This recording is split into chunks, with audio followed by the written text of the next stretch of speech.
Alors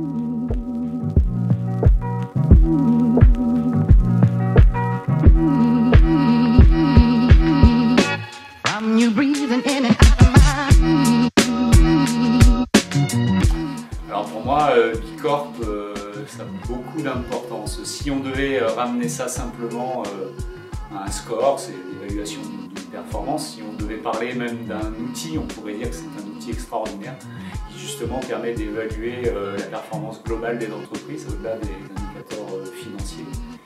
Mais je dirais que ce qui compte le plus pour moi, Bicorp, ce que ça représente, c'est une communauté en réalité d'entreprises, 3700 dans le monde, qu'on rejoint quand on a la chance d'être certifié et qui du coup nous ouvre à ces entreprises qui, comme nous, ont inscrit au cœur de leur raison d'être la volonté d'avoir de l'impact au-delà de la création de valeur financière. Donc pour moi, Bicorp, c'est rejoindre cette communauté inclusive d'entreprises dans le monde entier.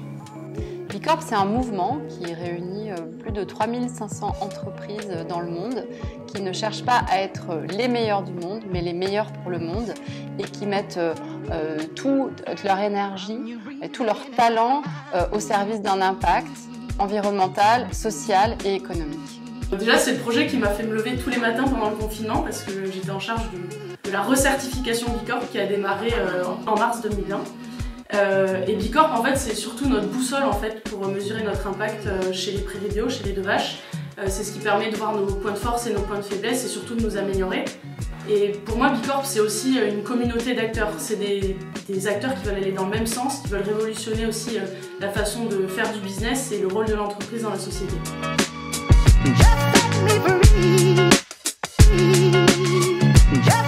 Alors c'est important parce que depuis que les deux vaches, Faire Bien et puis même l'entreprise des prairies bio existent, on a construit un modèle d'entreprise qui justement, comme je le disais tout à l'heure, au cœur de sa raison d'être, veut avoir de l'impact. Alors nous, en l'occurrence, c'est d'apporter des solutions à la crise sociale et environnementale, notamment un très gros travail sur les filières. Et quand on part avec une ambition comme celle-ci et avec finalement une forme de renversement du paradigme du rôle de l'entreprise, il est important d'être accompagné par à la fois cette communauté dont je parlais, mais également un outil d'évaluation de cette performance globale qui, sur des indicateurs que financiers, n'existe pas aujourd'hui. Autant on sait mesurer la rentabilité d'une entreprise, autant on sait beaucoup moins facilement mesurer son impact extra-financier. Bicorp propose cela via le B-Impact Assessment et le calcul d'impact de notre activité sur nos parties prenantes. Chez les Prairies Bio, nous sommes fiers d'être bio depuis bientôt 15 ans et équitable depuis plus de 2 ans sur une grande partie de nos matières premières. Et je dirais que Bicorp, c'est complémentaire à ces certifications parce que ça prend en compte un certain nombre d'indicateurs que la bio et l'équitable ne prennent pas, notamment la façon dont on travaille ensemble, la façon dont on choisit notre modèle de gouvernance, dont on travaille sur l'impact environnemental de nos packaging, dont on interagit aussi avec nos communautés, nos parties prenantes. Donc c'est vraiment complémentaire et ça nous apporte un nouveau regard et ça nous aide aussi à mieux travailler notre impact en mettant le doigt sur ce qu'on fait moins bien et en nous donnant des idées très claires sur les façons d'améliorer nos pratiques. Le tampon Bicorp, la certification Bicorp, c'est pas forcément une fin en soi pour nous. Ce qui compte, c'est ce qu'il y a derrière le score, derrière cette démarche.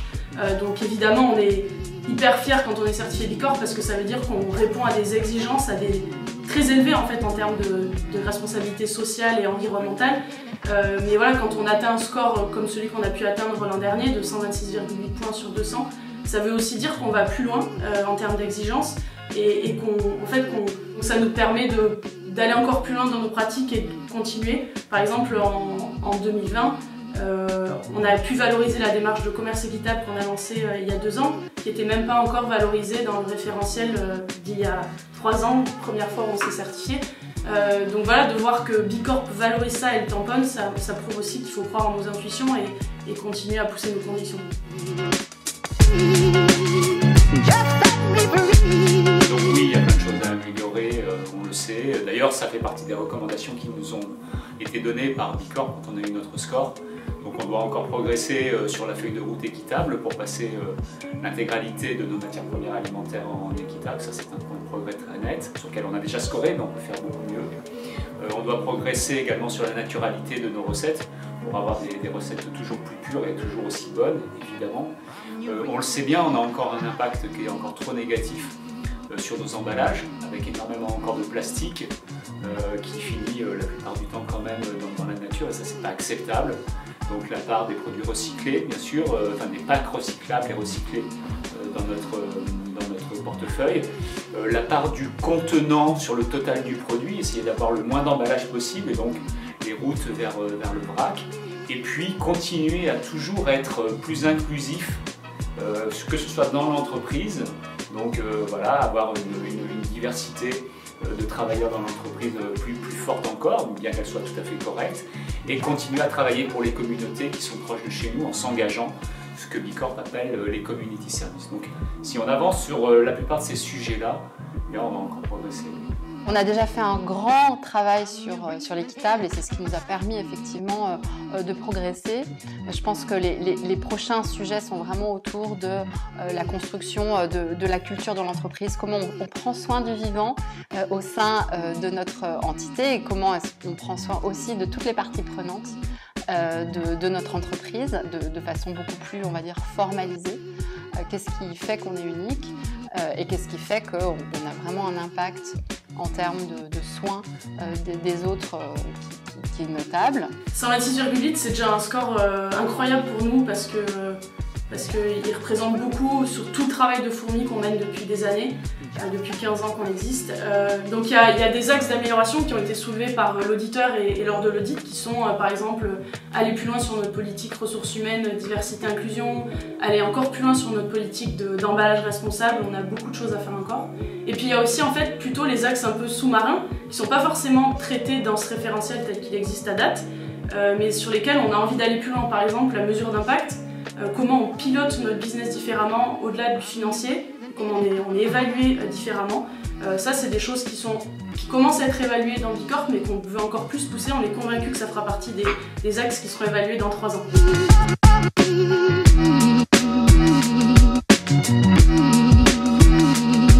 Je dirais que ce que Bicorp apporte, c'est l'idée que l'inspiration elle est partout et que c'est vraiment en créant des relations d'interdépendance avec nos communautés et d'autres entreprises Bicorp qu'on va chercher de l'inspiration. C'était il y a maintenant évidemment pratiquement 4 ans, la première fois que j'en ai pu en discuter. Je me suis retrouvé à une terrasse de café avec une personne que je connaissais depuis très longtemps. Elle était la première il y a 4 ans à me dire « Écoute Christophe, il faut que je te parle de cette communauté d'entreprise qui évidemment globalement vient des États-Unis, dont tu as peut-être entendu parler comme entreprise. Je peux te parler de Stonyfield Farm par exemple, qui sont nos grands cousins, ou même Patagonia par exemple. Eh bien ces entreprises-là, elles te ressemblent beaucoup, tu ne le sais pas, mais elles ont exactement la même façon d'imaginer le rôle de l'entreprise dans la société, comme partie de la solution, quoi.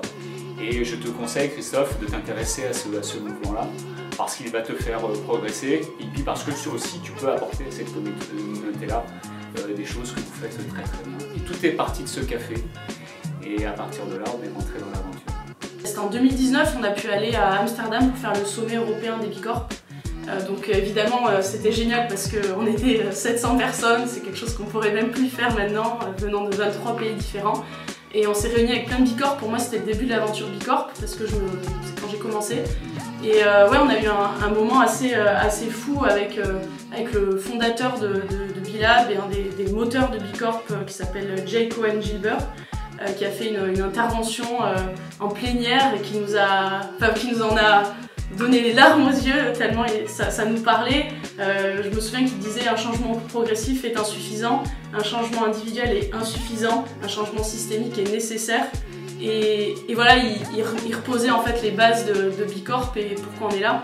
Donc c'est vrai que ça m'a, moi personnellement, beaucoup touchée, encore plus motivée à contribuer à la dynamique Bicorp.